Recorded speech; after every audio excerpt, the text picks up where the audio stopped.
Hey everybody, Scorpion here. How's everybody doing today? This is just a little video on, yeah, that stuff. Wow, my mind quit on me. Brass. There we go, brass.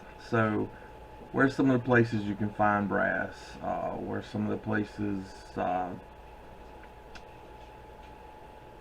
that's mainly it. Just how can you find brass?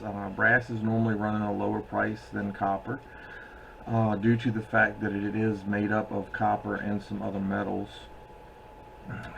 So therefore you get a lower rate for it because the other metals values aren't that high. But it does have great benefits.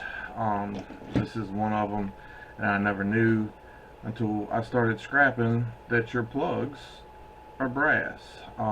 They make them brass because they will hold up to being put in and out the wall multiple times.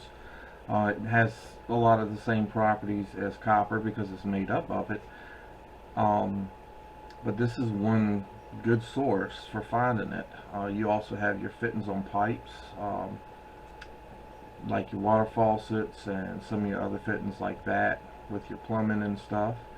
So there's some ways to find brass, and I'm still kind of new to finding it, but that's kind of where I found it at so far, and I'm going to show y'all how to remove some of these. So if y'all stick around, we'll be right back. Rock bottle on the track, boy.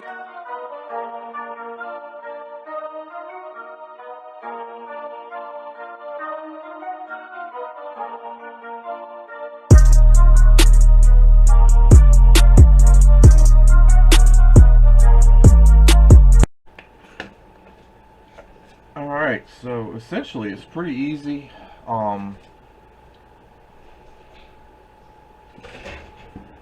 You can find brass in all kinds of things. Some of your battery connectors, you have to bust the plastic off of it though, but it's a decent amount of brass in there for those connectors. A whole lot of your wire ends, when you're taking stuff apart, are brass. You may find some that are aluminum occasionally, but most of them are going to be brass. And of course, stuff like this. See if I got any other brass laying around.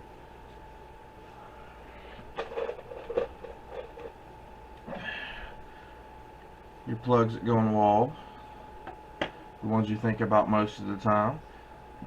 You drop this thing over in a boiling water or really hot water. It'll soften up that plastic, and you can just grab it and pull it right out. Of course, you can do a few handfuls at a time. Let them sit in there, so save them up for a little while. But the ones that are on these little boxes like this, most time you just grab and pull. Sometimes it wants to pull some of the wire out, but I mean, just like that. Wow, I just did a bunch of them and it wasn't a problem. Apparently this one's a little bit stronger, and then they're gone, and it doesn't take long to add up. There we go.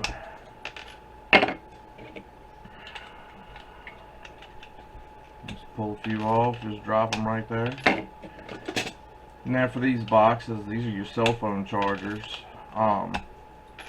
This side right here is probably, let's check, yes, so these pins are gold, so you could cut them open and take those pins out. You can sell them online to people that want to get the gold out, or it may be something that you want to do. But these are nothing but power supplies. There may be places that'll buy them. Some places will pay you aluminum breakage, I think. So let's see how these work. I haven't tried any of these yet. Oh yeah, pretty much the same. Might even be a little bit easier. Here's the big power supply. Let's see if it'll pull out this.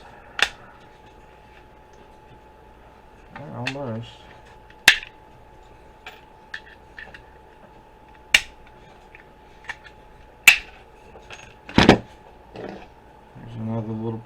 $10. But I had somebody, and it gets harder as they get smaller because you can't hold on to them.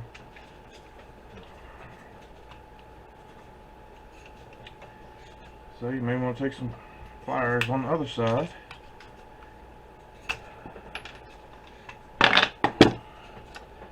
And if all else fails, you can always toss this stuff off into the shred pile. You know, it's got little transformers in them and different things like that. So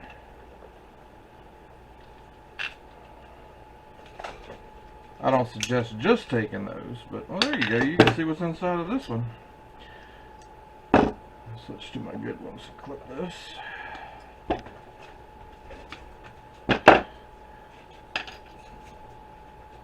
But pretty much all of them have a transformer. That's what that is. Sometimes you'll find an IC chip. It's got to be 3 legs on each side, so a total of 6 legs or more to be considered an IC chip. That one's only got 4, so it's no good. But if I pulled all these apart, I would take the wire, I would take the transformer, and I would take this plug and get the gold pins out of it. There's only 4 pins in it, so it's not a lot, and they aren't hard. Most of the time you can just do that right there and pull it out. And I say they're gold. This one actually isn't. So, you know, not something I suggest taking apart. I don't know, it might be a fine, real fine coating on there. I'm starting to run into some things that just have a little bit on it. But not really worth taking apart all these. They're not big enough. You're better to sell them as, you know, something that's going to do you some good. Because you'll spend a bunch of time taking these apart. These and these. And you're not really getting anything out of them.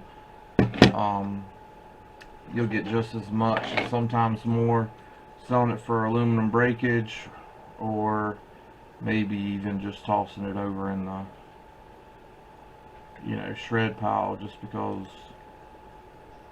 time wise you'll get more taking it apart, but time wise it's going to take you forever to strip these apart. So it's just not that much in there. Anyway, so with that little bit that I did, if I can finish this last one here since it popped apart on me.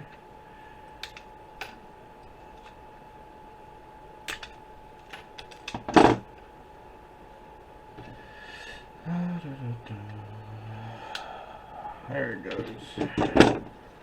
So I mean, you're looking at that much brass just in that short amount of time, and it adds up fast. So don't underestimate. You know, don't throw the money in the trash, and don't toss this over in the shred. It's worth a whole lot more than shred. Take your time, pop them off, keep on rolling. Technically, I like to just save up stuff and then do it. Some people do it as they go. All depends upon you. So whatever is your preference on how to do it is the way that works for you, but you'll be surprised how fast that adds up. So we'll catch you on the next video.